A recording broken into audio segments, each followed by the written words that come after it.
Wouldn't it be funny if that was my son and he was like doing something he shouldn't be doing? Smoking a big that. spliff. He's a good boy. His face would be blurred out though, but I assume you'd recognise your son even if he had a blurred out face. Yes, absolutely. Yeah, he's got a very characteristic gait.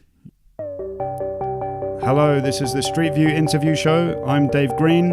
I'm here today with John Rogers, writer, filmmaker, and author of the book This Other London. How are you doing, John? I'm very well, Dave. You doing good? I love that music. It's nice, isn't it? It kind of makes you want to fall asleep. It does. It also reminds me of... But don't fall asleep, because that would be a really boring interview. It reminds me of... And that goes for you as well. 80s sci-fi shows. Yeah. Let's visit the first location, which is we're going to be taking a look at your hometown. Okay, you ready to go home? Yes, let's go there. Let's have a look. There it is. Woburn Green. Look at that. So whereabouts is this? This is in Buckinghamshire. This is a village called Woburn Green. This is the actual green bit of Woburn Green. Well, I didn't grow up here. I grew up on a council estate near here. Love it as I do. It's very conservative in both senses of the word. Actually, small and largely conservative. So it's like a thing a lot of people can relate to who grew up in those kind of small towns that moved to London. Is you outgrow it and you find the mentality a bit restrictive. So when you're a little kid or even when you're a teenager and you're sort of enjoying climbing trees and jumping in rivers, that's cool. But when you go, I'm supposed to now just like leave school at 16, get a job in one of the local firms and then just get fat and 40 and, my teeth will fall out and get divorced a couple of times, that kind of thing. You think, not really into that side of it. So I got shot when I was 18 and left.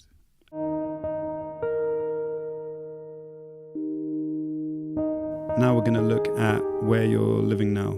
Okay, great. Let's go there. Let's go.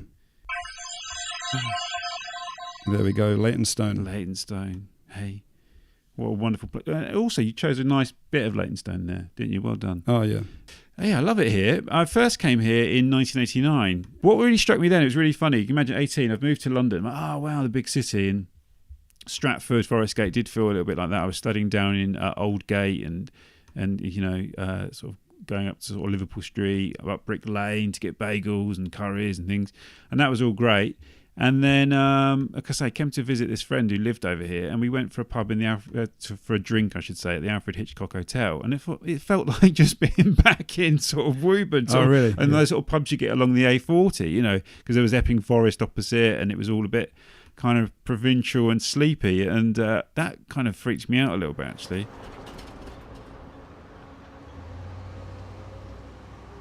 We're going to go to your favourite place in the world. Oh, wow. I can't remember what that is. Let's go. Let's find out. Ah, look at that. Look at that. Tamarama Beach. Have you taken me to Bondi? I think this is Tamarama. Wow, it's actually on the... How did they get on the beach at Tamarama? You can walk around too. Look. See, I haven't been. I think it's an actual guy. So we're in Australia, right? We're in Australia. We're in Sydney. Okay. And Tamarama is a small beach next to Bondi Beach. It's nicknamed Glamorama Beach. Glamorama, yeah, wow. for obvious reasons. But I used to do. Is that why it's your favourite place? You're quite a glamorous guy. John. I'm a glamorous guy. I wasn't even when I was in my mid-20s when I lived here. So I lived here for 2.5 years with my wife, my now wife, and that's why it's my favourite place in the world. Because that's where we lived when we first met, and it was. I mean, it was such an idyllic life, really. But it belonged to a time and a place, that mid-90s in Sydney, just before they went kind of completely kind of neoliberal like the rest of the world. Yeah, you worked part-time in a theatre and you could afford to go to restaurants, drink as much booze as you wanted, go out. We used to go out for breakfast every morning. We didn't even have a coffee pot. We just used to go out for breakfast down here every morning, go for a swim, go home, have a sleep. It was really, really wonderful and, but... You can't live that way forever. And now we'll be going to somewhere with a sad memory.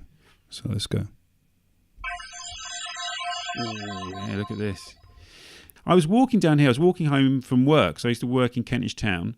And I live in Leytonstone. So I was walking home from work one night. I think it was the first time I'd done this, actually.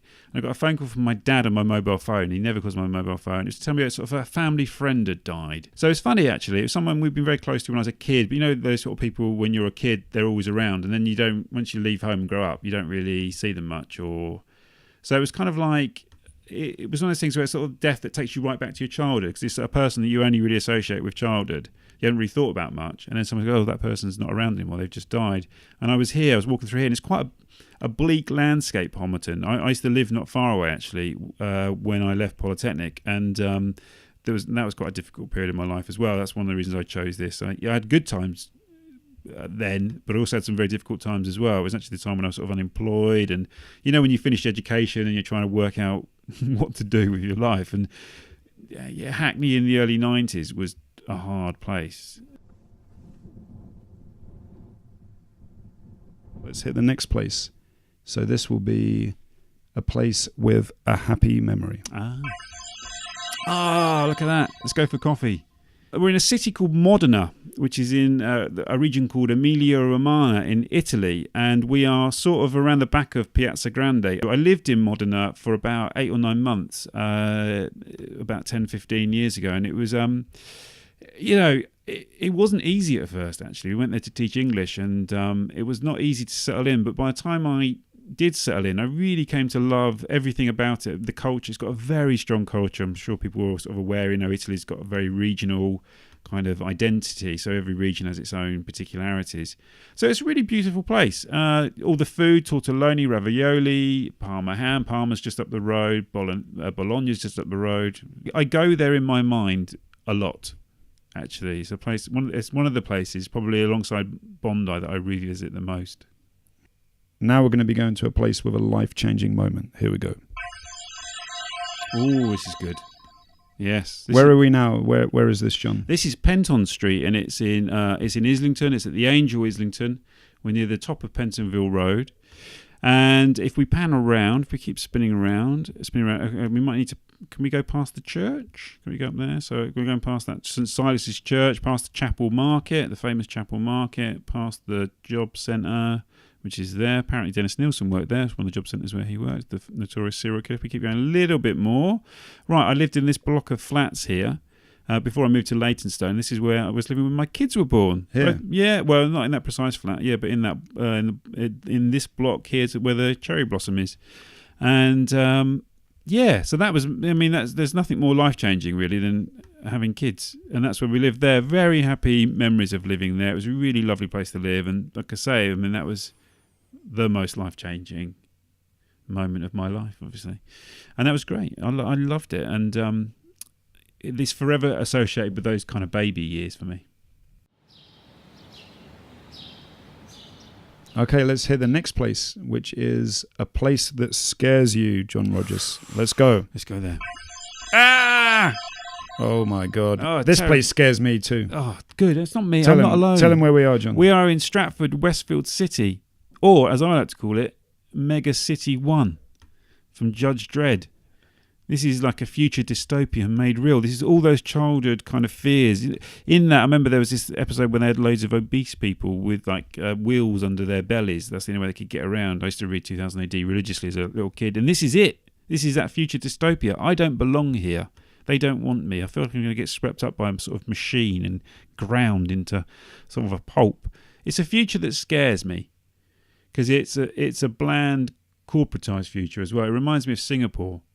If you've ever been there, and it's like, and there's that whole weird thing with East Village, which, it's interesting. I don't want to come on all negative about it because it is interesting, and I know people. It's you can see it now. Actually, it's been really interesting seeing it develop a character, and it's becoming a real place now, and it's interesting to watch that process.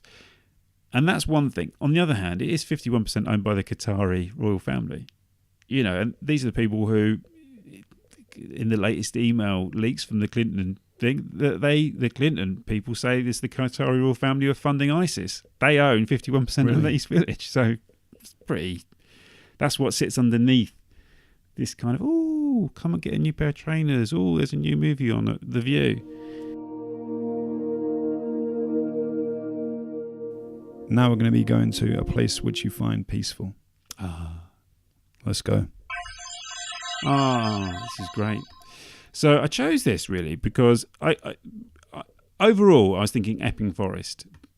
I can't tell you how much I get from walking in the forest actually now. I think it's a great way to kind of reconnect with something kind of essential. It's getting a bit kind of woo. But it's liberation. You know, when you're walking, you are free. You are the master of your own destiny.